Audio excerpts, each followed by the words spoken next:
Gavin. Sally, I missed you last week. I missed you too, Olga. And I gained a lot of weight in Germany because I was eating really fattening Fatty food. Yeah, they have lots of fatty food. So I need to pay attention today.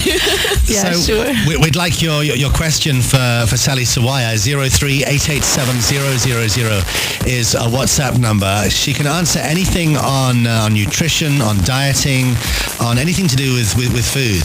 Yeah. 03-887-000 and ask the dietitian. Sally Sawaya is from Sally's Diet Right. You can contact her on Facebook. It's Sally's Diet Right on Facebook or sallysdietright.com. Yeah, so since it's the new school season, we wanted to talk about like lunchbox packaging and like for parents who want to guide their children in the right direction in terms of food.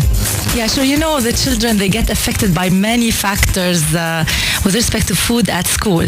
You know, definitely the mom and the parents play a role because if they have healthy habits at home, he will carry them with him to school. Sure, yeah. And definitely the teacher, because if the teacher encourages healthy lunch boxes, then the child will be more than happy to... it's a good influence. It's a good influence. And the school, you know, the canteen, the cafeteria, sometimes it's full of these unhealthy snacks like... so they shouldn't have these options in the first place. I wish, or fizzy drinks or these things. Anyway, but you cannot ban the child to have these yummy foods all the time, or else he will want it all the time. So the most important thing is like we can agree with the child to have like an allowance once or twice a week maximum. To have he can choose from these foods. A small allowance, so he can have them in small portions. Mm-hmm. So you don't agree with parents who ban their children from having any sweets at all? Of course not, Gavin, because then whenever they have the chance, they will overdo it and they will overeat from these stuff that they were banned from. That's what I thought. I was at this beach resort a couple of weeks ago, and there's this little child. She was like 2, and she was walking along the grass, and this other little child came up to her and gave her a little candy sweet thing, and she was so excited. And she went to eat it, and her mother came from nowhere.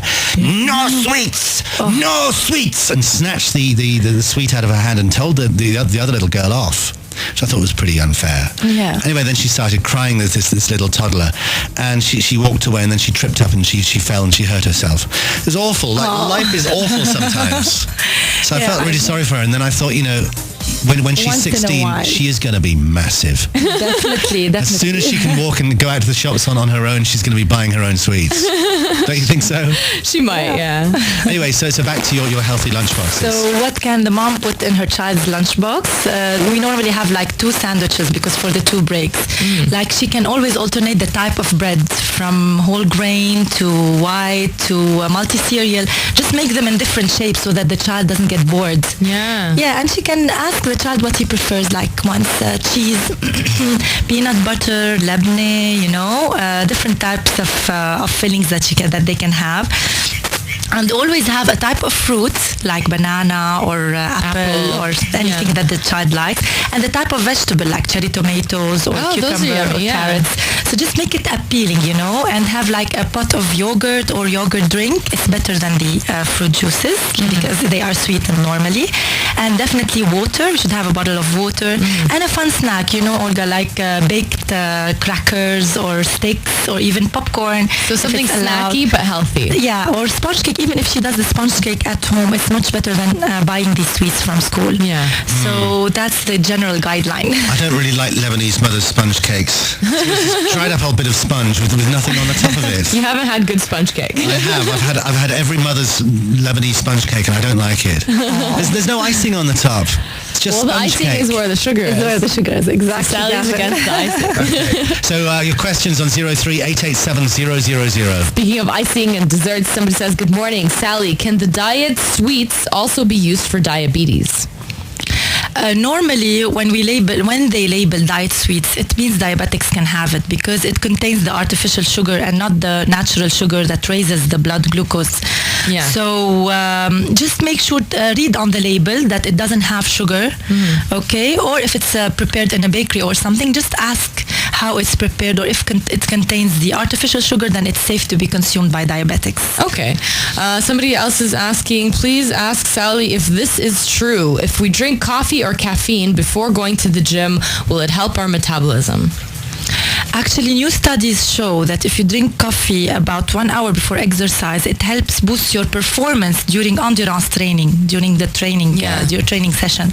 So yes, coffee can help with performance, and in moderation, like not more than 3 cups a day, it can help boost your metabolism slightly.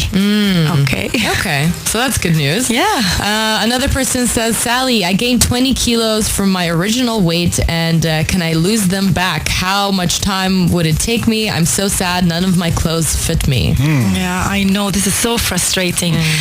We normally recommend that these 20 kilos go down in about 6 months. So you can aim to have like 1 kilo every week. That's pretty good. That's pretty good, because if you lose more than a kilo a week, then you're losing lots of muscle and water, not the fat that's stuck in your body. So you need to lose them slowly so you can maintain them later on. And what about the skin that's left behind? If you diet too quickly, don't you have like Loose skin. Yes, Gavin, and it's stretch true. marks. It's true. And if you diet slowly, does it mean that the loose skin won't be there? It will be much less visible. Yeah, because you lose, so the skin has time to adapt and shrink with you, little by little. Yeah. Okay. So dieting in healthy eating is probably the best thing, and not actually going on a diet. Surely. On a fat diet, that's are very strict. Yeah, it's very bad for you. Another text says, hi guys, can I ask about the best way to track your weight? Does the nutritionist suggest weighing ourselves on a daily basis? I've been losing weight and I would like to track it on a daily basis, but I find a lot of fluctuations. Thank you. And this is from Dubai, somebody listening to us from Dubai. Actually, we recommend that you weigh yourself once a week. Really? So in the morning, yes, it's not every day, because the weight fluctuates I've been weighing myself every day because of those like 2 kilos that I gained. That's not good. Because whatever you eat the day before affects the weight the next day. You know, if you eat like a dinner that has carbs loves water, so you will be a little bit heavier the second day. Or if you haven't gone to the bathroom yet. Exactly. So at the same day, after you go to the bathroom, once a week, after you go to the bathroom, at the same time, so make it like regular like Friday time. morning. Yeah, or like Wednesday. I would say Wednesday, because after the weekend, Monday is not very good time to weigh yourself. Yeah. So Wednesday would be nice in the morning. We don't weigh ourselves every day because of the daily fluctuations. We always have plus minus 1 kilo. Okay. So that's normal. All right. One more question, Olga. We have a question about nutrition supplements. This one says, I took whey protein and creatine for a while, and now I suddenly decided to take a break for my kidneys, so decided to switch to amino acid pills. Any difference between the health risks? I don't want to lose weight again. So this is somebody who's trying to gain weight at the gym. They're bulking up at the gym. Yeah, they're bulking up. Creatine was shown to help with that, with the bulking up, but not every muscles react to creatine the same. So each person is different from the other. If you go to the gym every day for like about 2 hours, it's okay to have some whey protein shakes. Yeah. And creatine can help a bit. But if you don't go to the gym every day and it's not that heavy, you don't need to have these supplements at all. Yeah. You can get the food. You can have your amino acids from food. You don't need to go to supplements to have amino acids. Our diet is abundant in protein. It's found in all the meats, chicken, fish, all the legumes, beans, lentils, hummus, these types of things, and as well as milk and dairy. So it's widely abundant. We tend to overeat protein. So if you don't really need it, don't go for it. We've got so many good questions that we need to come back to in a second. Is that okay? Yeah, sure. Thank you. If you can stay. Thanks. It's Sally Sawaya, our dietitian. Ask Sally on Radio 1, 03-887-000. In the studio, it's Radio 1's dietitian, Sally Sawaya, from Ask Sally and Sally's Diet Right.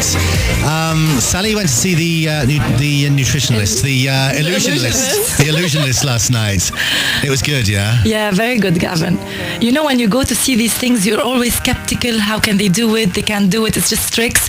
But they're really amazing. They're really amazing. I love the show. And these illusionists, they are very good presenters. You would be amazed how comfortable they are on stage. Wow. I'm very excited. Where can we see the illusionist? This is at Forum de Beirut. It's happening from today until Saturday. Wow, okay. We've got free tickets. Yay! Hooray! Sounds good. I like free tickets. So, Sally from Sally's Diet Right, we've got more questions for you this morning. Yes, we do. Somebody's asking about sweets. Is it fine to eat like 2 pieces of dark chocolate a day, or is it like normal chocolate fat-wise? So the difference, I guess, between chocolate, dark chocolate, and normal chocolate, and also how much calories does knefe have?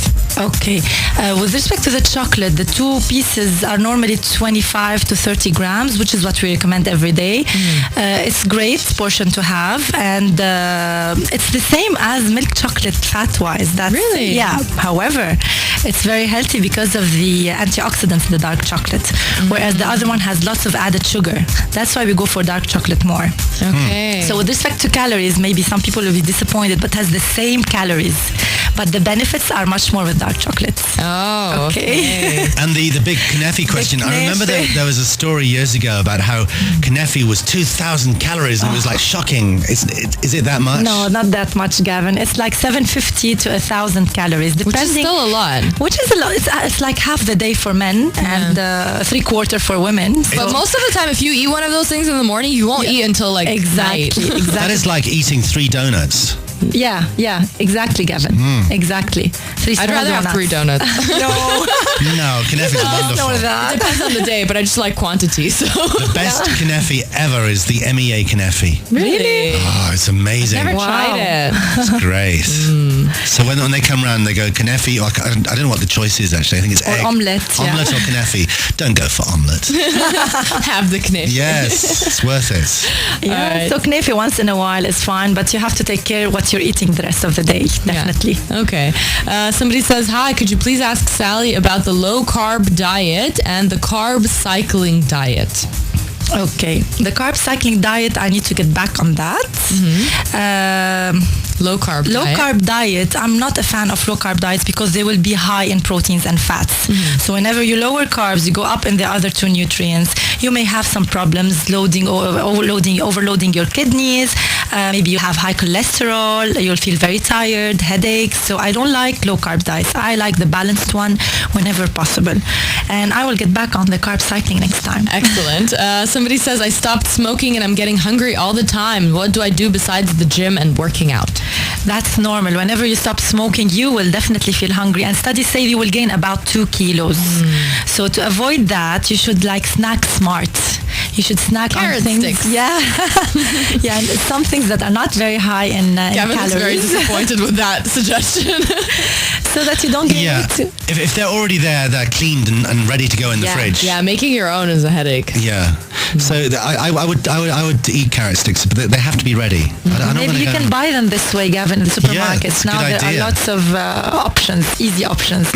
So you can have fruits, vegetables, some raw nuts, some dried fruits, some cereal bars that have low sugar content. Just make sure you have snacks with you so that you don't overeat on main meals, and exercise will help you not gain these 2 kilos. Good luck. But what you did is a great step towards your health, definitely. Somebody's trying to lose 7 kilos in a week. Well, she's asking, can I lose 7 kilos in a week? That's impossible. If you go on a crash diet, you will not lose more than 2 to 3 kilos. And most of these, 70 to 80% is water and muscle. So you should aim to lose 1/2 to 1 kilo every week. That's it. That's the recommendation. Great. Sally Sawaya from Sally's Diet Right, thank you for coming in today. Sally. You can find Sally online. It's sallysdietright.com. Or on Facebook, it's Sally's Diet Right. How are you spelling the right? RITE. Thank you, Sally Sawaya.